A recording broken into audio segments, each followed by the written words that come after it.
ashram of Saint Ramana at Arunachala drew crowds of devotees on September the 1st to mark the completion of 50 years since Ramana first set foot on the sacred soil of this historic mountain shrine. From far and near they flocked for darshan of the holy sage, who by the severest austerities and profound contemplation has attained spiritual wisdom and serenity unique in the country.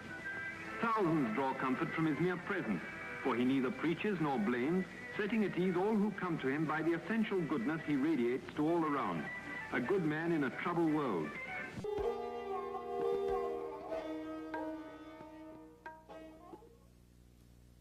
He adhered to a punctual routine, which included going out for a stroll twice a day. At these times he would walk up on the slopes of his beloved Arunachala Hill, and if any attachment to anything could be said of him, it was surely an attachment to the hill. He loved it and said it was God himself, the spiritual heart or center of the earth. He seemed to never be so happy as when wandering around its slopes, and once remarked that there was not one spot on the hill where he had not set his foot. He also encouraged devotees to walk around the 8-mile circumference of the hill, as it has been well known from ancient times to be a very potent spiritual exercise. Generally, the Maharshi appeared to be indifferent, a witness to what was going on around him. Nevertheless, he was always aware of what was happening and seemed to be very particular about certain matters. First of all, he insisted that he should be accessible to devotees and visitors at all times, even on the day of his death when he had no strength to even hold his head erect. He asserted that devotees should not be prevented from seeing him. He was also very keen that visitors should be fed immediately upon their arrival, and food should be well cooked and nutritious. He participated and supervised meal preparations for many years. The Maharshi was adamant that no preferences should be given to him in way of food or conveniences. If it is good for me, it must be good for all, he would say when some special food preparation or medicine was offered him. He would then make the attendants distribute the item to everyone present before he would take it himself.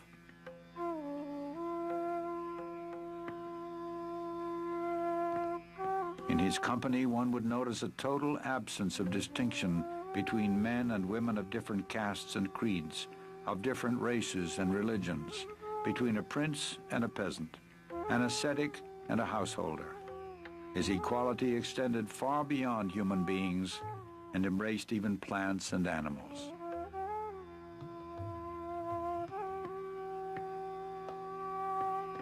His love for and affinity with animals can be compared only to that wonderful child of Christ, St. Francis of Assisi.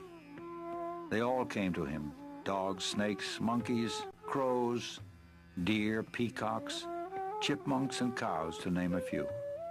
Their silent language was known to him, and when he spoke, they understood and obeyed. He arbitrated the monkeys' quarrels. He has been known to speak to the wild leopards and cobras, and the whole animal kingdom accepted him as their guardian and defender. All felt his grace and acted with intelligence in his presence. He considered every living creature as equal, and those who came to him deserved an equal share to the land and resources of Ramanashramam. He often mentioned that this was their territory all along, and we humans have just come and occupied it. If they could speak, they would claim their rights as well. Besides this, he maintained that every creature, from man down to the smallest insect, was an equal manifestation of the Supreme Self, the imperishable One. And even an animal can progress spiritually and on rare occasions attain liberation. This was demonstrated in the life of the cow Lakshmi. For over 20 years she lived in the ashram and exhibited a rare devotion to Bhagavan and intelligence in all matters. Bhagavan fully reciprocated her gentle devotion, and on her last day, and her end was near, in perfect reality. He often said that the true teaching was in silence, but this does not mean verbal expositions also were not given. And although he authorized many different methods of spiritual practice, he, however, laid the greatest emphasis on the path of self-inquiry. The first and foremost of all thoughts that arise in the mind is the primal I thought. It is only after the rise or origin of the I thought that innumerable other thoughts arise. Search by means of a deeply introverted mind wherefrom this I arises. If we go inward questing for the source of the I topples down, and immediately another entity will reveal itself proclaiming I.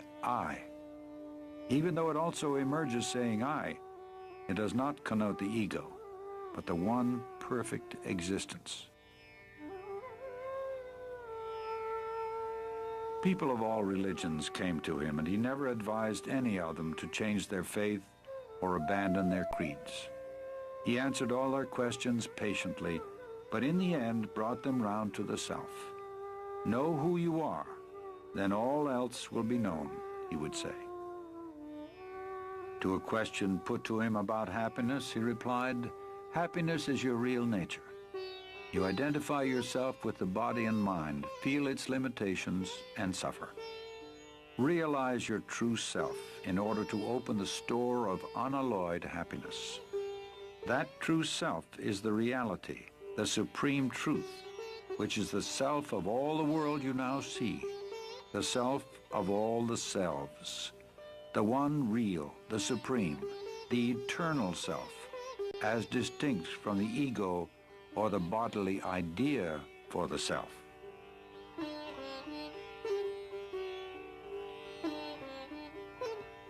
He never advised anyone to renounce their families or move to the forest. The obstacle is the mind, he would say. It must be got over whether at home or in the forest. And why should your occupation or duties in life interfere with your spiritual effort? By giving up activities is meant giving up attachment to activities or fruits thereof, giving up the notion, I am the doer. The practice of his teaching doesn't require outward rituals or ceremony. It takes one straight to the source of one's own being, which is the source from whence all religions spring and must ultimately resolve. It can be practiced by men and women of all walks of life, regardless of their environment.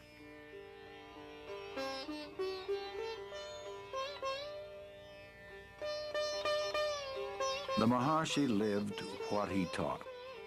In fact, his life was the most perfect demonstration of the supreme state of self-realization. And although he was fixed in the permanent state of pure awareness, his body was subject to the laws of nature. In time, it became afflicted with rheumatism and weakened with age. Early in 1949, a small nodule appeared below the elbow of his left arm. It was surgically removed.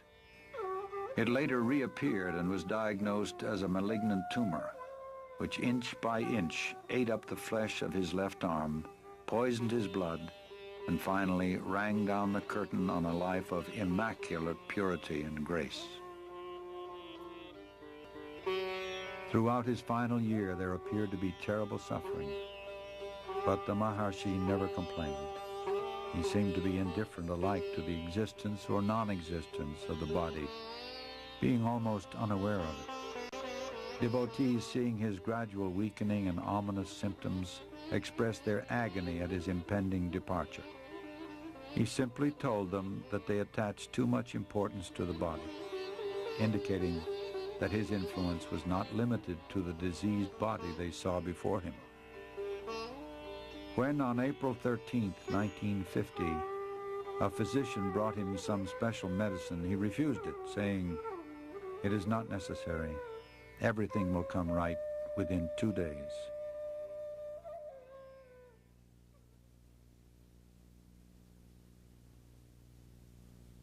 The next day, a long crowd filed past the open doorway. There was no struggle, no spasm, no other sign of death, only that the next breath did not come.